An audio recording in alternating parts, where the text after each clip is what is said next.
नमस्कार, news bioscope देख रहे हैं आप और मैं हूं आपके साथ Amit Jha. JSSC सीजल paper leak मामला अब और तूल पकड़ता नजर आ रहा है। अब सीआईडी धीरे धीरे सभी साक्ष्य के बारे में सामने आ रही है और तमाम चीज़ों को लेकर के जानकारियां दे रही है। अब ऐसे में आईआरबी जवान कुंदन को लेकर के भी काफ़ी कुछ खुलासा हुआ। क्या कुछ सामने निकल कर आया है? हमारे साथ बात करने के लिए नवीन है। नवीन, क्या कुछ सामने निकल कर आया है? देखिए अमित, सीआईडी इस पूरे प्रकरण की जांच कर रही है। जेएसएससी सीजीएल परीक्षा पेपर लीक का जो जांच का जिम्मा है सीआईडी के हाथों है और एक बड़ा खुलासा हुआ है। 20-20 लाख रुपए में प्रश्न पत्र के एवज में सेटिंग की गई थी अमित, और ये जो पूरा सिंडिकेट है सक्रिय होकर काम कर रहा था। यहां तक कि जो परीक्षार्थी थे, जो स्टूडेंट्स थे, जो पैसा नहीं दे रहे थे, उन्हें धमकी भी दी जा रही थी। इस पूरे मामले में देखिए सीआईडी परत दर परत चीजों को खोल रही है। जो अपडेट सामने आया है, कई साक्ष्य सीआईडी ने सामने रखे हैं। सीआईडी ने प्रश्न पत्र लीक कराने के नाम पर फर्जीवाड़ा और अवैध वसूली से जुड़े साक्ष्य बरामद किए हैं। यह खुलासा विभागीय कार्रवाई से जुड़ी जांच में किया गया है अमित, और तमाम चीजों को बहुत बारीकी से सीआईडी ने बताया भी है और इसकी जानकारी आईआरबी बटालियन को भी दे दी गई है।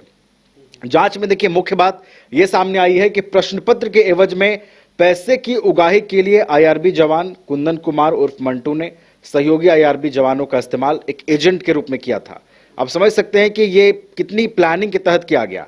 इन्हीं कथित एजेंट के जरिए अभ्यर्थियों से 20-20 लाख रुपए वसूले जाने थे।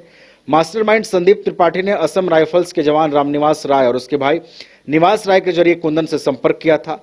पैसों के लेन देन के लिए कुंदन की पत्नी कंचन के बैंक खातों का इस्तेमाल किया गया था। पैसों के लेन देन के लिए जो है ये इस्तेमाल बड़े पैमाने पर किया गया।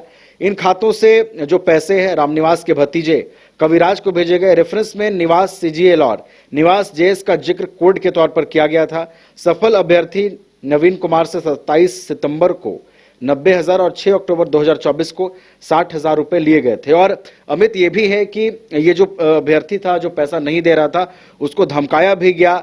धमकी भरे कॉल भी जो है वो किए गए। तो आप समझिए कि एक तो प्रतियोगी परीक्षाएं राज्य में बहुत देर से आयोजित होती हैं, प्रतियोगी परीक्षा आयोजित भी होती हैं, तो छात्रों को उम्मीद होती है कि चलो भाई देर से ही परीक्षा आयोजित हो रहा है, लेकिन हमारी आशाएं और अपेक्षाएं तो पूरी होंगी। अगर हम एग्जाम क्रैक करते हैं तो हमारी उम्मीदें पूरी होंगी।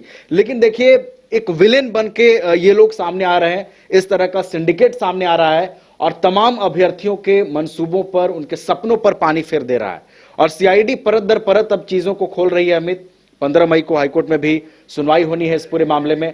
तो देखिए महत्वपूर्ण चीज यह है अमित कि सीआईडी और कितना दायरा बढ़ाती है इसका, यह बहुत महत्वपूर्ण होगा। और इससे यहाँ की जो शिक्षा प्रणाली है, राज्य की शिक्षा प्रणाली जो प्रतियोगी परीक्षाओं को आयोजित करवाती है, वो कितना सचेत होती है, ये देखना भी महत्वपूर्ण होगा। क्योंकि ये एक बहुत बड़ा खुलासा है कि 20-20 लाख रुपए में सेटिंग हो रहा है, अभ्यर्थी उसका शिकार हो रहे हैं और यहाँ का शिक्षा तंत्र कुछ नहीं कर पा रहा है। तो ये एक बड़ा सवाल है, हमें देखना है ये जांच का दायरा और कितना आगे बढ़ता है। और चूंकि ये मामला कोर्ट में भी है, तो 15 मई का भी इंतजार करना होगा कि वहां पर क्या कुछ सुनवाई में सामने आता है।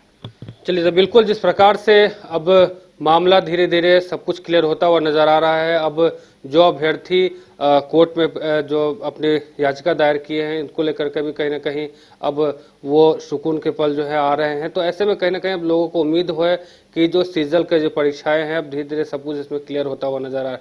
अब देखना ये होगा कि अब आगे कोर्ट मामला जो है वो कोर्ट में है, क्या कुछ सामने निकल के आता है। फिलहाल मुझे दीजिए इजाजत। देखते रहिए न्यूज बाइस्कोप। धन्यवाद।